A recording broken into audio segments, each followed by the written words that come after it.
Gandang umaga sa inyo lahat mga kapatid at mga kaibigan. Nandito kami ngayon ni Pastor Mendoza sa Tanawin Road. Medyo lumayo lang kami ng konti doon dahil maraming tao doon sa gitna. Kaya pumunta kami rito dahil magbibigay ng mensahe itong si Pastor Dino Mendoza. Pastor Dino, ano mensahe mo ngayon sa Christmas ngayong December? Go ahead, sir. Okay, so good morning po sa ating lahat, sa mga bikers po dito sa Tanawin, sa SMPP at sa iba't ibang grupo na meron po dito sa Tanawin. Ano po, Merry Christmas po sa bawat isa sa atin. Share ko lang po konti.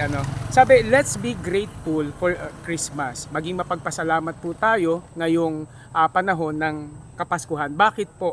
Kasi mas maraming dahilan para mas maging masaya tayo ngayong Pasko.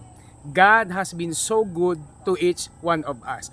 Maaring hindi dun sa ine-expect mo kung ano yung meron ka, kundi kung ano yung ginawa ng Diyos sa buhay mo. Tandaan natin, simula noong nakaraang buwan, January, up to now, ang Diyos ay nag-provide ng lahat ng bagay na meron ka. Nakasurvive ka sa maraming struggle sa buhay. Nakasurvive ka sa mga financial problem. Nakasurvive ka maging sa health issue mo sa buhay nito. Doon pa lang panalo ka na.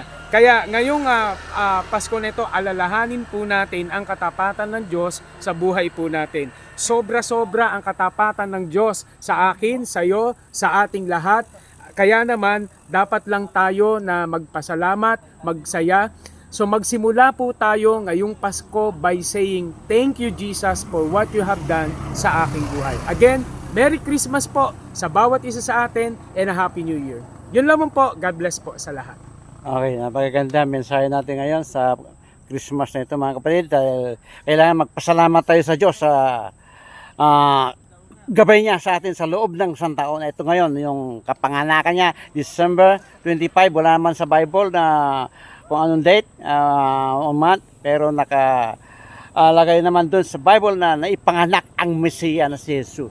Kaya kailangan tayo i-celebrate natin ng buong puso dahil siya ang tagapagligtas sa ating buhay. Okay, thank you. Bye-bye. Bye-bye.